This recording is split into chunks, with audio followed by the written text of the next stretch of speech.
Malaucène, c'est 2800 habitants et sa librairie de village, créée par Corinne, libraire qui la tient à bout de bras depuis plus de 10 ans et ne voyait pas vraiment de repreneur au moment de passer la main. Être libraire, c'est peu rémunérateur. En fait, c'est passer des moments de passion aux moments de galère, c'est-à-dire la gestion, la trésorerie. C'était plus facile de se dire on va passer par la coopérative parce que on pourra diluer en fait. L'ancienne salariée dans la finance a monté son dossier et convaincu non pas une, mais 200 personnes de lui succéder. Des auteurs, éditeurs, habitants et surtout des lecteurs ont tous acheté une part pour que l'aventure se poursuive. C'est la continuité. Il ne faut pas que ça s'arrête. Puis j'aime l'idée de coopérer, quoi.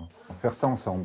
Pas juste entrer, pousser une porte et se dire ah, je suis content qu'il y ait une librairie. C'est peut-être un petit peu qu'il y ait un peu de moi aussi dans cette librairie, quoi. Et un peu de nous tous.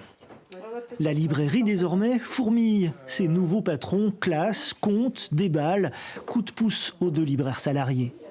On peut les remplacer, il y a eu des micro-formations au sein des coopérateurs pour les remplacer quand ils sont en vacances, donc ça c'est aussi super intéressant, ça apprend quelque chose de nouveau. Comme les livres sur l'étagère, ici les coopérateurs pèsent tous le même poids, qu'ils aient investi 50 ou 5 000 euros. La mairie aussi a donné pour sauver sa librairie.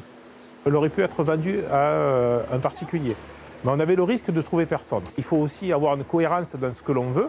Et du moment qu'on redonne vie dans le centre ancien, il faut qu'on soit partenaire d'une librairie qui est indispensable aujourd'hui pour notre village. Donc c'est pour ça que nous avons pris des parts. Pour couvrir le fonds et le stock, déjà 50 000 euros récoltés. Mais la démarche séduit aujourd'hui au-delà de Malaucène et les adhésions continuent d'affluer.